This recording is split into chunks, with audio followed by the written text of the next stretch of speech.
Hi, my name is Valerie Thomason, and this is my final assignment for AEP 855 School Leadership. Let's see here. My first article I found at Education Weekly. I have friends and family members that identify with the LGBT community or lesbian, gay, bisexual, transgender community.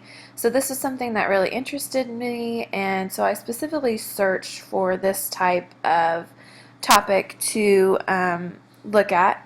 So this one was titled Rural LGBT Students Report More Fear Than Urban and Suburban Peers.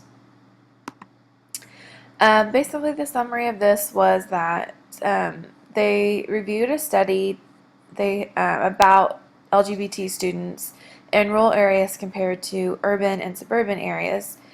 The findings showed that students in rural areas are in need of help. They don't have the support, they're feeling threatened. This could be by students, teachers. They need help in this confusing transitional time, and they're not getting it. And for someone who grew up in a rural school and teaches now at a very small school, I can see how this could be very scary for them and how they would need some more support. So from here, I searched more on this topic. I did some research to determine where exactly our government stood with transgender and gay, lesbian issues in schools. I actually just finished my school law class, so this is something that I really was still on my brain because of that.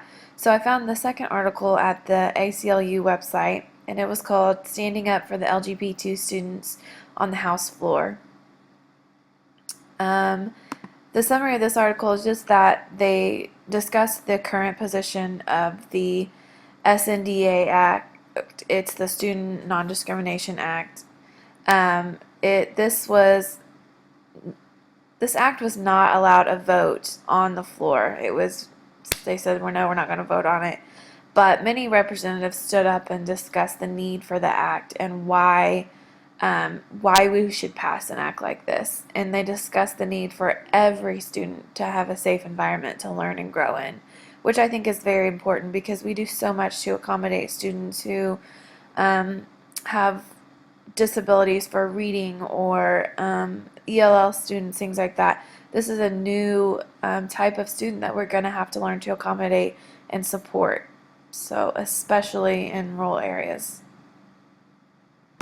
So from there, I looked at the challenges for me personally as someone who wants to be an administrator. Rural schools and community beliefs is going to be a huge issue. Most rural schools have very traditional communities with very traditional beliefs, and that's going to be something that they're not going to want to support as far as the community wise. It's going to be hard to get them on. And then just simply teachers' beliefs and their convictions. A lot of teachers are not going to be willing to support students. They talked about in one of the articles, a student could recall a teacher as he was walking through the hallway looked at him and just mumbled under his breath, "faggot." Well, that's something that we're going to have teacher buy-in and know that they have to support these types of students as well. And then how are we going to keep accountable? How are we going to keep our teachers accountable? How are we going to keep ourselves accountable as administration? How are we going to keep everyone aware of what our expectations are and on the right page? How do you know a teacher is actually being unfair to a student? It could be just the student being angry with the teacher and saying things. There's going to have to be a way to keep everyone accountable for it. And then just the support from the local, state, and federal authorities. In the second article, they're not allowing a vote on this right now. This is something that's going to have to come from higher up, and it's going to have to be a transition down into local schools and school administrators and things like that. It's going to be something that's not going to come easy, but it's going to be something that needs to be done. Ways to help. What can we do? As an administrator, what can be done? Well, first of all, you have to have a person that these students can go to. I would recommend a counselor, but if that counselor personally is not bought into this situation, to these circumstances, then you're going to have a teacher or you as the administrator, someone that these students can go to have support, because that's the biggest issue, is they're not having the support. Then having resources and available information. Sometimes these kids are just questioning things like anybody would, and they just need some resources and some information. This again is going to have to come through the chains, because the community and the beliefs of the community are not going to allow these resources until later on. Like, you're going to have to do it in time. And then the bullying policy, including this gray area.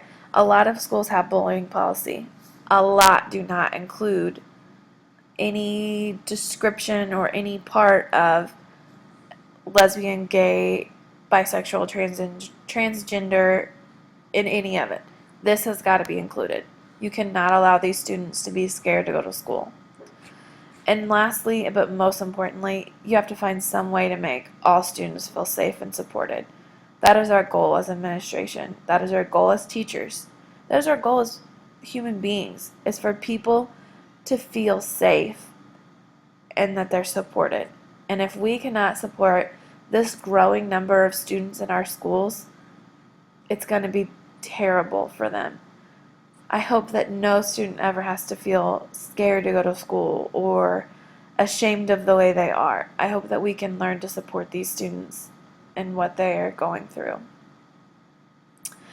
That's my presentation. So it's been a fun class, and glad we're done. So.